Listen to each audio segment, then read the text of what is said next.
নমস্কার বন্ধুরা, আজকে আমি বানাবো চিংড়ি মাছ কুমড়ো আলু দিয়ে তরকারি। তো এখানে চিংড়ি মাছ নিয়ে নিয়েছি আর এখানে কুমড়ো কেটে নিয়েছি, কুমড়ো সাইজ করেই আলুও কেটে নিয়েছি। আর এখানে গুঁড়ো মশলাগুলো নিয়ে নিয়েছি, জিরে গুঁড়ো, হলুদ গুঁড়ো, ধনে গুঁড়ো আর গরম মশলা আর কাশ্মীরি লঙ্কার গুঁড়ো আর লবণ। এখানে পেঁয়াজ কেটে নিয়েছি দুটো, একটা টমেটো আর আদা কাঁচা লঙ্কা, এগুলো হচ্ছে মিক্সিতে পেস্ট করে নেব। টমেটো আদা কাঁচা লঙ্কা বাটা হয়ে গেছে, এবার আমি রান্নাটা বসিয়ে দেব। রান্নাটা আমি সর্ষের তেলেই করব। কড়াইতে তেল দিয়ে দিলাম। চিংড়ি মাছটা এবার লবণ আর হলুদ দিয়ে মেখে নেব। চিংড়ি মাছটা মেখে নিচ্ছি। তেলটাও গরম হয়ে গেছে, চিংড়িগুলো আবার দিয়ে দিলাম।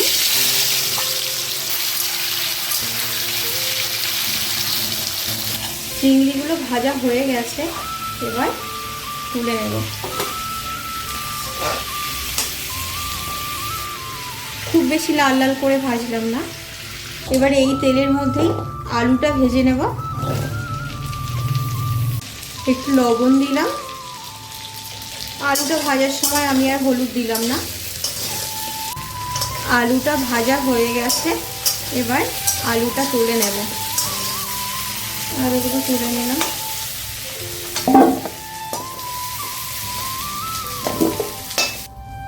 এবার কুমড়োটা ভেজে নেব। অল্প লবণ দিলাম, কুমড়োটা একটু ভেজে নেব। গোটা জিরে দিয়ে দিলাম, কেটে রাখা পেঁয়াজটাও দিয়ে দিলাম। এবার পেঁয়াজটা একটু লাল লাল করে একটু ভেজে নেব। এখানে আদা কাঁচা লঙ্কা আর টমেটো বাটাটা দিয়ে দিলাম। এবার মশলাটা ভালো করে কষিয়ে নেব। এবার এর ভেতরে এক এক করে মশলার গুঁড়ো দিয়ে দেব। হলুদ, লবণ, জিরে গুঁড়ো, ধনে গুঁড়ো, কাশ্মীরি লঙ্কা গুঁড়ো আর গরম মশলা দিয়ে দিলাম। অল্প জল দিয়ে দিলাম। এবার মশলাটাকে ভালো করে কষিয়ে নেব। মশলাটাকে ভালো করে কষানো হয়ে গেছে, তেল ছেড়ে দিয়েছে দেখুন। এবার কুমড়ো আর আলুটা ভেজে রেখেছিলাম সেটা দিয়ে দেব।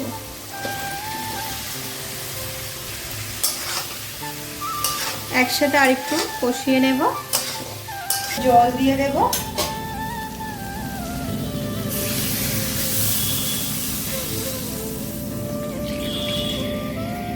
নেড়ে ছেড়ে তারপর 10 মিনিটের জন্য ঢেকে দেব।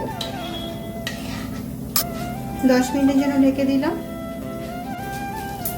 এখানে অল্প চিনি দিয়ে দেব। তরকারিটা ভালো করে ফুটে উঠেছে, এবার চিংড়ি মাছগুলো দিয়ে দিলাম। তরকারিটা হয়ে গেছে, এবার নামিয়ে দেব। আজকে রান্নাটা কমপ্লিট হয়ে গেছে। যদি ভালো লাগে রেসিপিটি, লাইক শেয়ার কমেন্ট করবেন, পাশে থাকবেন। টাটা।